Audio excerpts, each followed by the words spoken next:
Hello everyone, welcome to my YouTube channel MK physics. जैसा कि हम इलेक्ट्रोस्टैटिक्स पढ़ रहे थे, इलेक्ट्रोस्टैटिक्स में हम इलेक्ट्रिक चार्ज कूलम्स लॉ पढ़ चुके थे। आज हम उसी से रिलेटेड कुछ क्वेश्चंस करेंगे। जैसा कि हम सब जानते हैं कि किसी भी टॉपिक को अच्छे से समझने के लिए ये ज़रूरी है कि हम उसके ज़्यादा से ज़्यादा क्वेश्चंस करें, जिससे वो टॉपिक हमें और अच्छे से समझ में आ जाता है। तो जो हमारा फर्स्ट क्वेश्चन हम कर रहे हैं वो है, in an hydrogen atom the separation between electron and proton is given and calculate the force of attraction between them. Compare this force with the gravitational force between them. The value of G is given, E is given, and ME, mass of electron, is given, and mass of proton is given. So let's understand the concept. Here the two charges, electron and proton, and is given. These are the unlike charges, so these will attract each other. तो यहाँ पे जो force होगा वो attraction force होगा। अब आप थोड़ी वीडियो को पॉज करके पहले क्वेश्चन को समझने की कोशिश कीजिए, फिर हम इसे आगे समझते हैं। ठीक है। नाउ अब हमें जो क्वेश्चन में पूछा गया है वो क्या पूछा गया है कि हमें इलेक्ट्रोस्टैटिक फोर्स, दो चार्जेस के बीच का फोर्स और ग्रेविटेशनल फोर्स को कंपेयर करना है। तो इलेक्ट्रोस्टैटिक फोर्स हम कूलम्स लॉ की हेल्प से क्या निकालते हैं, Q1Q2/r²। तो यहाँ पे हमें K की वैल्यू पता है और चार्ज क्या होता है 1.6 × 10⁻⁻19। इलेक्ट्रॉन और प्रोटॉन पे चार्ज यही होता है और डिस्टेंस हमें दी हुई है, तो इससे हम force, electrostatic force between electron and proton आसानी से निकाल सकते हैं। ठीक है। अब जो नेक्स्ट चीज़ हमें पूछी है वो पूछी है कि ग्रेविटेशनल फोर्स। अब ग्रेविटेशनल फोर्स और इलेक्ट्रोस्टैटिक फोर्स को हमें कंपेयर करना है, ये उसने साफ साफ क्वेश्चन में बोल रखा है। तो अगर हम इलेक्ट्रोस्टैटिक फोर्स निकालेंगे तो वो क्या होगा, अभी यहाँ पर 9 × 1.6 × 1.6 जो आएगा टोटल निकल कर वो आएगा 0.82 × 10⁻⁻7 न्यूटन। कुछ 82 आएगा, बस यहाँ पे थोड़ा सा मिस्टेक हो गई है, 0.82 × 10⁻⁷ आएगा। ठीक है। अब जो ग्रेविटेशनल फोर्स होता है वो क्या होता है, Gmm/r²। ये दोनों ही इन्वर्सली प्रोपोर्शनल टू डिस्टेंस होते हैं। सो Gmm/ mass of electron, mass of proton. G की वैल्यू हमें यहाँ पे दी हुई है। ये क्या होता है, ये होता है हमारा gravitational force between the two charges पूछा है। तो mass of electron, mass of proton divided by r²। Distance हमें सेम ही रखनी है। इसको जब हम कैलकुलेट करेंगे तो वो आएगी हमारे पास 3.6 × 10⁻⁻47। अब हमें इन दोनों फोर्स को क्या करना है, कंपेयर करना है। तो कंपेयर करने के लिए हम रेशियो निकालेंगे। तो रेशियो क्या होगा, FE electrostatic force divided by gravitational force FG। ठीक है। तो क्या होगा हमारे पास FE डिवाइडेड बाय FG। तो वो क्या आएगा डिवाइड करने के बाद 0.82 × 10⁻⁻7, 3.6 × 10⁻⁻47। तो जब हम इसे कैलकुलेट करेंगे तो हमारे पास कुछ वैल्यू निकल कर आएगी। तो उतने टाइम्स इलेक्ट्रोस्टैटिक फोर्स ज़्यादा स्ट्रॉन्ग होगा as compare to gravitational force. अगर कोई कैलकुलेशन में मिस्टेक हो गई तो आप चेक कर लीजिएगा, बट कुछ लगभग इतना ही निकलेगा। नाउ जो अब हमारा नेक्स्ट NCERT एग्जाम्पल है वो है example 1.5। Two positive ions of same charge repel each other by a force of 3.7 × 10⁻⁹ Newton. When they are 5 angstrom apart, how many electrons are less on each ion as compared to their neutral atom state? यहाँ पे हमें सबसे पहले ये note कर लेना चाहिए कि क्या क्या दे रखा है। फोर्स दे रखा है, डिस्टेंस दे रखी है उन दोनों के बीच की। अब हम फोर्स और डिस्टेंस दे रखी है तो हम क्या कैलकुलेट कर सकते हैं, हमें कैलकुलेट करना है चार्ज। ठीक है। तो कूलम्स लॉ से Q1Q2/r²। तो यहाँ पे सेम चार्ज दे रखा है तो मतलब Q1 और Q2 इक्वल है, Kq²/r²। जो कि क्या होगा, हम फोर्स की वैल्यू रखेंगे, K की वैल्यू रखेंगे, Q² हमें कैलकुलेट करना है डिवाइडेड बाय r²। r की वैल्यू भी हमें दे रखी है। तो अब हम जब इसे कैलकुलेट करेंगे तो Q² कितना निकल के आएगा, 3.7 × 10⁻⁹ into 25 × 10⁻20 divide by 9 × 10⁻9। After calculating this we will get 10.27 into 10⁻29 -9 करेंगे तो फिर क्या आएगा -38। अब q का हमें इसका क्या लेना है, स्क्वायर रूट लेना पड़ेगा।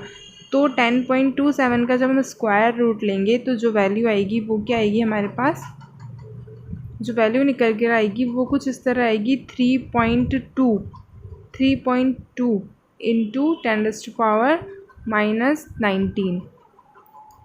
ये आ गया हमारे पास चार्ज। अब हमारे पास यहाँ पे क्या पूछा है, एन नंबर ऑफ़ इलेक्ट्रॉन पूछे हैं, how many electrons means number of electron पूछे हैं। तो क्वांटाइजेशन ऑफ चार्ज से हमें पता है कि Q will be is equals to N E. तो यहाँ पे हम वैल्यू पुट करेंगे तो Q बाई ई, Q की वैल्यू पुट करेंगे और E की वैल्यू हमें पता ही है 1.6 इंटू 10⁻⁻19 कूलम। तो जब हम इसे कैलकुलेट करेंगे तो आएगा N will be is equals to 2 आएगा। नाउ हमारा जो एग्जाम्पल है example 1.6, the force between 2 point charges placed in free space is 18 newton, keeping the same separation between them and by changing the medium calculate the force acting between them. तो अब हम इसमें क्या कर रहे हैं, दो चार्ज हैं यहाँ पे जो कि डिस्टेंस कितनी सेपरेट है, r डिस्टेंस से सेपरेट है अगर हम माने तो, ठीक है। तो अब हम यहाँ पे क्या चेंज कर रहे हैं, मीडियम चेंज कर रहे हैं। फोर्स क्या होता है हमारा, k की वैल्यू होती है 1/4πε0 Q1 Q2/r²। और अगर हम फोर्स मीडियम चेंज कर दें तब क्या होगा, एप्सिलॉन। तो डिस्टेंस ऑफ सेपरेशन तो सेम ही है। अब इन दोनों को जब हम डिवाइड करेंगे F डिवाइडेड बाय FM, मतलब जब मीडियम चेंज हो गया वो फोर्स और जो एयर में फोर्स है वो, epsilon divided by epsilon not की वैल्यू क्या होती है, एप्सिलॉन r। तो यहाँ से हमें एक फॉर्मूला मिल गया, अगर हम किसी मीडियम चेंज करने के बाद अगर फोर्स निकालें तो F divided by FM will be is equals to epsilon r। तो FM की जो वैल्यू होगी वो होगी F divided by epsilon r। F हमें 18 न्यूटन दे रखा है, एप्सिलॉन r की वैल्यू हमें 6 दे रखी है, तो क्या हो गया 3 न्यूटन। तो जब हम मीडियम चेंज कर लेंगे तब क्या फोर्स होगा, तब फोर्स हो जाएगा 3 न्यूटन। जो नेक्स्ट एग्जांपल है वो है एग्जांपल 1.7, चेंज हो जाएगी। इसमें दे रखा है a point charge Q1 2 microcoulomb 2 metre और 1 metre is located at another point charge Q2 -5 microcoulomb is located. अब हम इन दोनों के बीच का क्या निकालना है, फोर्स कैलकुलेट करना है। यहाँ पे हमें x और y कोऑर्डिनेट दे रखे हैं, तो इससे अगर हम वेक्टर की फॉर्म में लिखें तो क्या होगा 2i + j cap and -2i cap + 4j cap Q2 के लिए। अब हमें क्या निकालना है, Q2 पे फोर्स निकालना है Q1 की वजह से। तो force on second charge due to 1 will be is equals to k Q1 Q2। Vector form में हम पढ़ चुके हैं r2 vector minus r1 vector का whole cube, r2 vector minus r1 vector. ये हम Coulomb's law in vector form में पढ़ चुके हैं कि force on second charge due to 1 क्या होगा। अब हम जब इसकी वैल्यूज पुट करेंगे, Q1 हमें दे रखा है 2 माइक्रोकूलम एंड Q2 दे रखा है -5 माइक्रोकूलम डिवाइडेड बाय, अब r2 वेक्टर क्या है यहाँ पर, r1 वेक्टर है 2i cap + j cap and जो r2 वेक्टर है वो है -2i कैप + 4j कैप। तो r2 vector minus r1 vector करेंगे हमें जो x और y कोऑर्डिनेट दे रखे हैं इसकी हेल्प से हमने वेक्टर नोटेशन में लिखा है। तो इसको जब हम माइनस करेंगे तो हमारे पास जो वैल्यू आएगी वो आएगी -4i cap + 3j cap. Now हम इसे फर्दर सॉल्व करेंगे तो क्या आएगा हमारे पास, माइनस साइन, क्योंकि ऑपोजिट साइन के चार्जेस हैं तो फोर्स कौन सा होगा, अट्रैक्टिव फोर्स होगा, इसीलिए नेगेटिव साइन आया है। नाउ इसे हम सॉल्व करेंगे तो क्या होगा, -4i कैप + 3j कैप का जब हम मैग्नीट्यूड लेंगे तो वो आएगा हमारे पास 16 + 9 5 आएगा √25। तो उसका क्यूब करेंगे तो 125। अब इसे जब हम फर्दर सॉल्व करेंगे, ये जो -4i कैप + 3j कैप है हमें डायरेक्शन दे रहा है ओनली कि दो x एक्सिस और y एक्सिस दोनों डायरेक्शन में फोर्स का कंपोनेंट है। नाउ जो हमारा नेक्स्ट एग्जांपल है example 1.8, 2 sphere each of having mass 200 gram are suspended from a common point. by insulating a string of length 40 centimeter each. The spheres are identically charged and the separation between them is 4 centimeter. अब हमें जो values दे रखी है वो L दे रखा है, D दे रखा है, दोनों की सेपरेशन दे रखा है एंड मास दे रखा है.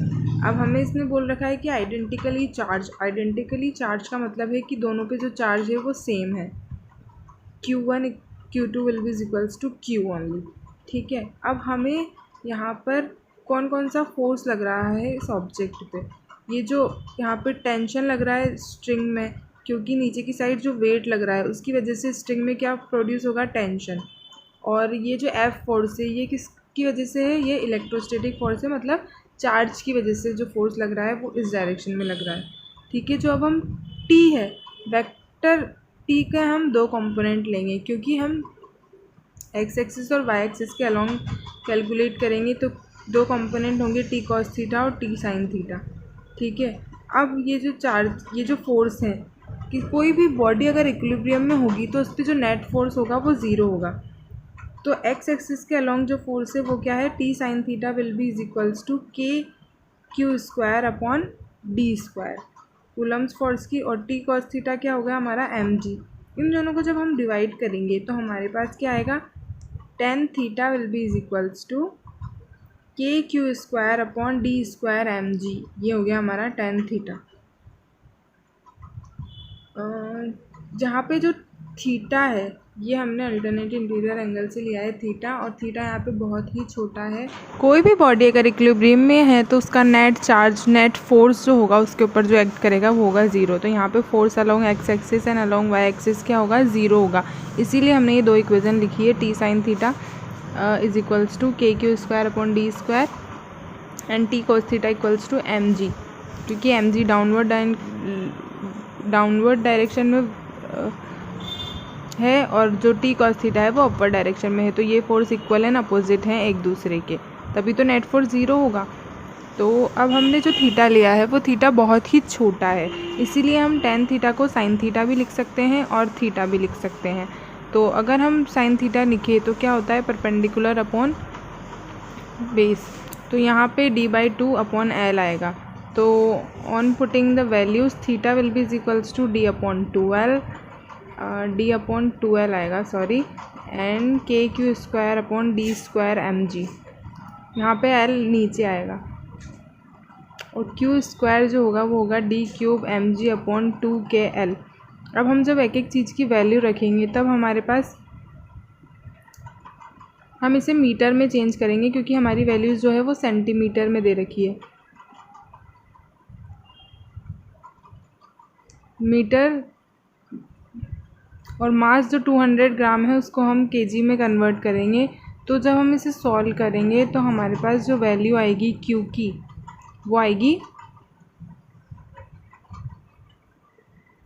64 इंटू 10⁻⁻6 इंटू 0.4 आएगा एंड 9 इंटू 10⁻9 आएगा, जो कि after solving this we will get 4/3 into 10⁻⁻. अब जो हमारा नेक्स्ट एग्जाम्पल है वो है एग्जाम्पल 1.9. सबसे पहले हम क्वेश्चन को अच्छे से पढ़ेंगे. तो वो है 2 point charges of 9E 4E are at a distance R.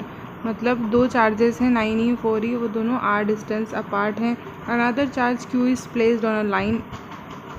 एक और चार्ज Q हमने रखा है. अब हम इस चार्ज को कितनी डिस्टेंस पे रखेंगे कि ये जो सिस्टम है ये इक्विलिब्रियम में रहे, ये हमारा क्वेश्चन है. इक्विलिब्रियम का मतलब मैंने आपको समझाया था कि नेट फोर्स क्या होगा, ज़ीरो. मतलब नेट फोर्स जो भी उस चार्ज पे एक्ट कर रहा है वो क्या होगा, उसका जो सम होगा वो होगा ज़ीरो.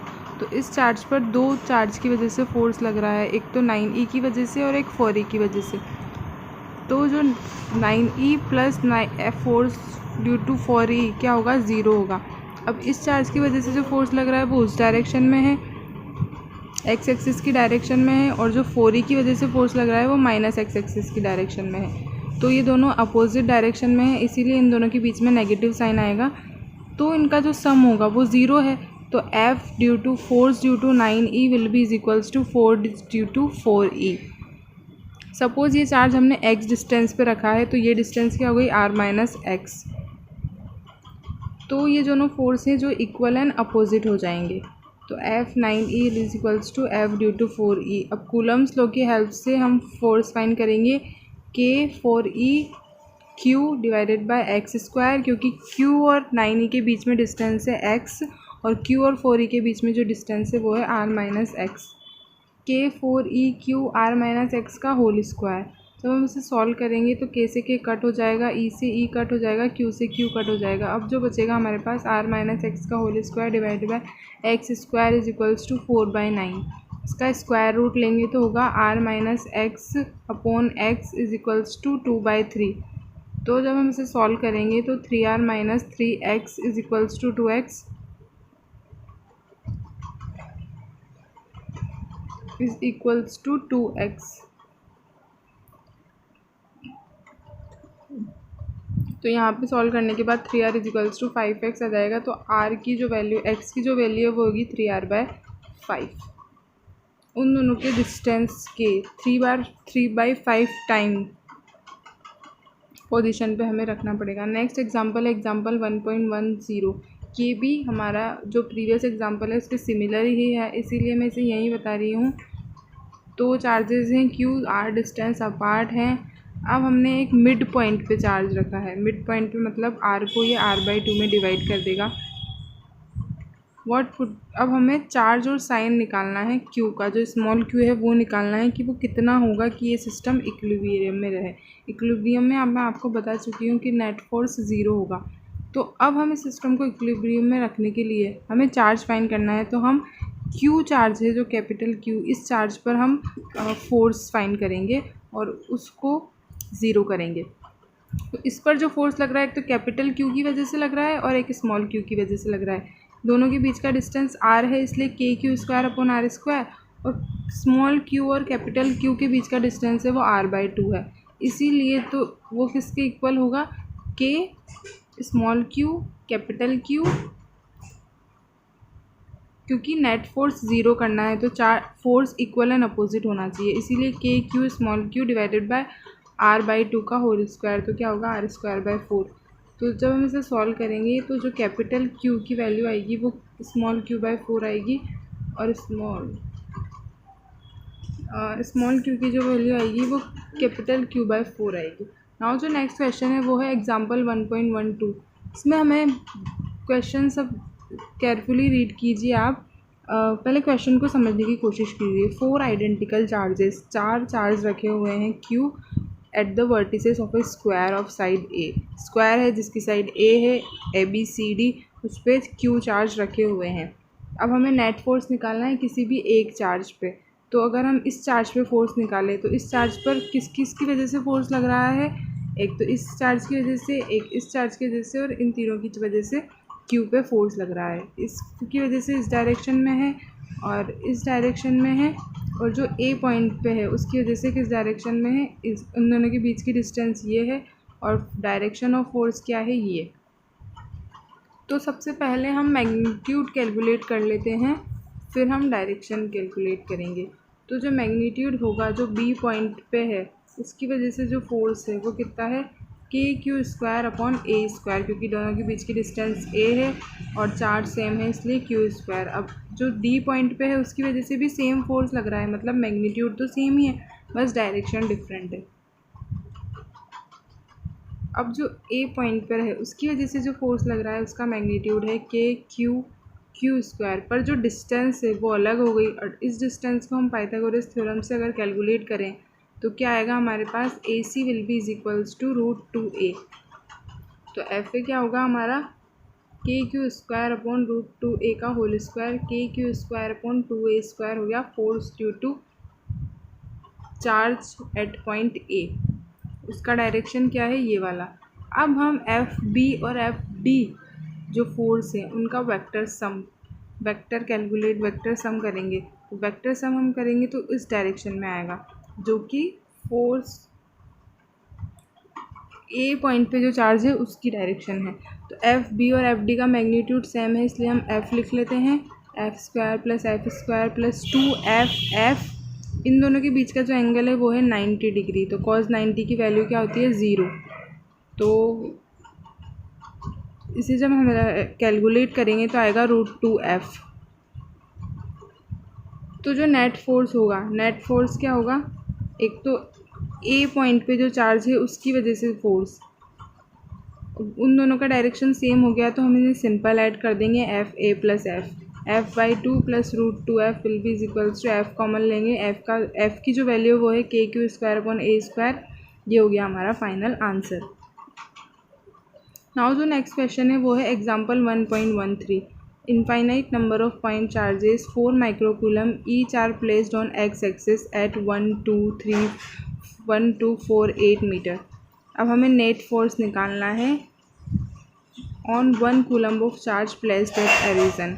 ऐसे 1 2 4 8 मीटर पर चार्जेस रखे हुए हैं और एक 1 कूलम का चार्ज है जो कि ओरिजिन पे रखा हुआ है। हमें इस ओरिजिन पे जो चार्ज रखा है उस पर नेट फोर्स निकालना है। तो उस पर किस किस की वजह से फोर्स लगेगा, ये जो सारे चार्जेस हैं इनकी वजह से फोर्स लगेगा। तो नेट फोर्स क्या होगा, इन सारे चार्जेस का जो फोर्स लगेगा वो -x डायरेक्शन में लगेगा। वो किस तरह होगा, हमें जो चार्ज दे रखा है वो दे रखा है 4 माइक्रोकूलम। तो R1 डिस्टेंस पे है, ये जो डिस्टेंस है R1 है, और जो सेकंड चार्ज की जो डिस्टेंस है वो क्या हो गई R2²। इसी तरह हम सब चार्जेस का R1 R2 R3² ऐड कर देंगे। तो जब हम K 4 माइक्रोकूलम कॉमन लेंगे तो क्या बचेगा हमारे पास 1/R1² 1/R2² plus 1/R3²। R1 R2 R3 की हमें वैल्यू दे रखी है 1 2 4।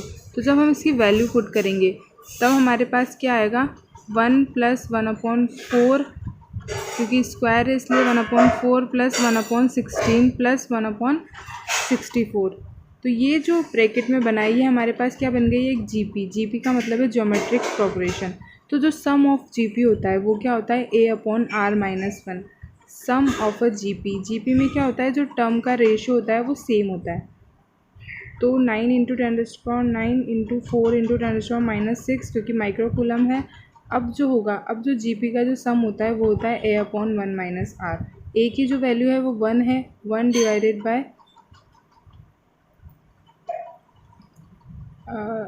अब जो हमारे पास, हम इस जीपी का जब सम कैलकुलेट करेंगे तो वो होगा हमारे पास 1 डिवाइडेड बाय 1 - R। आर की जो वैल्यू है वो है 1/4। तो जब हम इसे कैलकुलेट करेंगे तो हमारे पास आएगा 4/3 × 36। तो जो नेट फोर्स है वो, उसकी जो वैल्यू होगी वो होगी 48 × 10⁻3। This is our answer. Now here are some more question, जिससे आपका कॉन्सेप्ट और ज़्यादा अच्छे से क्लियर हो जाएगा। Consider the charges Q, Q and -Q are placed at the vertices of an equilateral triangle. Calculate the force on each charge. Now अब हमें क्या दे रखा है, यहाँ पे एक इक्विलेटरल ट्राइंगल है जिसपे 3 टाइप के चार्जेस हैं, Q, Q and -Q। मतलब मैग्नीट्यूड तो सेम है, बस एक चार्ज है उसका साइन अलग है। मैग्नीट्यूड तीनों चार्जेस का सेम है जो कि 3 वर्टिसेस पे रखे हुए हैं एक ट्राइंगल के। ये एक इक्विलेटरल ट्राइंगल है। इक्विलेटरल ट्राइंगल की साइड्स इक्वल होती हैं, तीनों साइड्स। ठीक है, अब हमें फोर्स, हर एक चार्ज पे जो फोर्स कैलकुलेट करना है। अब एक चार्ज पे दो चार्जेस की वजह से फोर्स लग रहा है, तो अब हम डायरेक्शन ऑफ फोर्स देख लेते हैं। इस चार्ज पे जो फोर्स लग रहा है कि एक फोर्स इस डायरेक्शन में और एक फोर्स इस डायरेक्शन में, क्योंकि ये रिपल्सिव है और वो जो फोर्स है वो अट्रैक्टिव फोर्स है। अब इस चार्ज पर इस डायरेक्शन में फोर्स लग रहा है क्योंकि इस चार्ज पर दोनों ही चार्ज से अट्रैक्टिव फोर्स लगेगा। अब इस वाले जो थर्ड चार्ज है उस पर इस डायरेक्शन में फोर्स लगेगा। ठीक है, अब हमें नेट फोर्स निकालने के लिए क्या करना पड़ेगा, इनका वेक्टर सम। तो फोर्स जो होता है, पहले मैग्नीट्यूड कैलकुलेट कर लेते हैं, KQ1 Q2/R²। तो यहाँ पर जो K की वैल्यू है K, फिर Q1 Q2 क्या है यहाँ पे Q, बट हम इस जो B पे रखा है उस पर फोर्स कैलकुलेट कर रहे हैं, तो उस पर उसकी वजह से क्या होगा Q - Q divided bye L²। Now अब जो सेकंड फोर्स है उसका मैग्नीट्यूड क्या है, उसका जो मैग्नीट्यूड होगा वो होगा Q डिवाइडेड बाय L²। इसका जो मैग्नीट्यूड होगा वो होगा KQ² डिवाइडेड बाय L², क्योंकि यहाँ पे दोनों ही पॉजिटिव चार्ज हैं और रिपल्सिव फोर्स है, और ये वाला जो फोर्स है अट्रैक्टिव है। अब हमें इन दोनों का वेक्टर सम करना पड़ेगा। वेक्टर सम करने के लिए सबसे पहले हमें इन दोनों के बीच का एंगल पता होना चाहिए। तो हम जानते हैं कि किसी भी इक्विलेटरल ट्रायंगल में जो एंगल होता है वो कितना होता है, 60 डिग्री। किसी भी इक्विलेटरल ट्रायंगल का जो एंगल होता है वो होता है 60 डिग्री। तीनों एंगल इक्वल हैं, तो ये जो लीनियर से ये कितना हो जाएगा, 180 डिग्री, क्योंकि इन दोनों का सम होगा 180 डिग्री और ये हो जाएगा 120 डिग्री। तो जैसे कि हम जानते हैं मैग्नीट्यूड दोनों का सेम ही है, एक एफ है और एक माइनस एफ है। तो इसका जब हम वेक्टर सम लेंगे तो क्या होगा, F square plus minus F का स्क्वायर करेंगे तो पॉजिटिव हो जाएगा, प्लस 2f माइनस एफ और कॉस 120, क्योंकि हमें थीटा कितना है, 120 है दोनों के बीच में। जब हम इसे कैलकुलेट करेंगे तो 2f square minus 2f square और कॉस 120 की वैल्यू होती है -1/2। कॉस 120 की वैल्यू होती है -1/2। तो इसी जब हम कैलकुलेट करेंगे तो कितना आएगा, √3f। सिमिलरली जो कोऑर्डिनेट सी पे रखा हुआ है, चार्ज वर्टिसेस सी पे जो रखा है उस पर भी यही होगा, क्योंकि फोर्स की डायरेक्शन और थीटा सब सेम ही है, बस जो नेट फोर्स की जो डायरेक्शन है वो चेंज हो जाएगी। अब हम जो वर्टिसेस ए पे रखा है उस पे निकालते हैं नेट फोर्स। उस पे जो उन दोनों के बीच का जो एंगल है वो कितना है, 60 डिग्री। दो वेक्टर के बीच का एंगल है 60 डिग्री और मैग्नीट्यूड तो सेम ही है, क्योंकि चार्ज सेम है और डिस्टेंस सेम है, इसीलिए उसका जो फोर्स का मैग्नीट्यूड है वो भी सेम है। तो एफ स्क्वायर प्लस 2f अब माइनस एफ, क्योंकि दोनों ही फोर्स के आगे नेगेटिव साइन आएगा, क्योंकि दोनों ही अट्रैक्टिव फोर्स हैं। इसे जब हम सॉल्व करेंगे तब भी √3f आएगा, तो कि जो ईच चार्ज पे जो फोर्स लग रहा है वो कितना लग रहा है, √3f। और f की वैल्यू हमें पता ही है, k² / L²। यहाँ पर f सेम इसलिए है क्योंकि डिस्टेंस भी सेम है और चार्ज भी सेम है। नाउ अब जो हमारा नेक्स्ट क्वेश्चन है वो, a charge metallic sphere A is subtended by a 9-hole thread. Another charge sphere B is brought closer to a distance r and repulsion is noted. Now sphere A and B are touched by two uncharged sphere. यहाँ पे दो spare दे रखे हैं हमें A और B, जो कि r distance पे है। r डिस्टेंस पे हम B को लाए। अब हमने इन दोनों को किससे टच किया, C और D से, जो कि अनचार्ज है। अनचार्ज स्फेयर को अगर हम टच करेंगे तो क्या क्या होगा, तो आधा चार्ज C और D के पास चल जाएगा और A और B के पास कितना चार्ज रह जाएगा, Q/2, हाफ ही चार्ज रह जाएगा। अब उसने बोला है कि हम r/2 डिस्टेंस तक क्लोज लाए हैं, तो अब इन दोनों के बीच की डिस्टेंस कितनी हो गई, r/2। अब हमसे जो पूछा है वो पूछा है कि कोई फोर्स जो एक्ट कर रहा है दोनों के बीच में, उसमें कुछ चेंज है क्या, मतलब पहले जितना फोर्स लग रहा था और अब जितना लग रहा है हमें टच करने के बाद, उसमें क्या चेंज आया है। तो पहले जो फोर्स था वो K/Q1/Q2/r² था, डिस्टेंस r ही थी और चार्ज Q1 Q था, K/Q²/r²। अब जो फोर्स लग रहा है, अब क्या हो गया, हमारा चार्ज हो गया Q/2 और डिस्टेंस हो गई r/2। तो चार्ज हो गया, जब Q/2 चार्ज हो गया तो Q/2 कितना हो जाएगा, Q²/4, और डिस्टेंस भी आधी हो गई। ये बहुत ही ज़्यादा इम्पोर्टेंट क्वेश्चन कॉन्सेप्ट है कि जब भी किसी चार्ज बॉडी को हम अनचार्ज बॉडी से टच करेंगे तो क्या होगा, तो उसका जो आधा चार्ज है वो अनचार्ज बॉडी के पास चल जाएगा और जो चार्ज थी उसके पास आधा ही रहेगा चार्ज।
क्योंकि न्यूमेरिकल वैल्यूज़ तो चेंज होती रहती है, बट जो चेंज नहीं होता है वो है कॉन्सेप्ट चेंज नहीं होता है।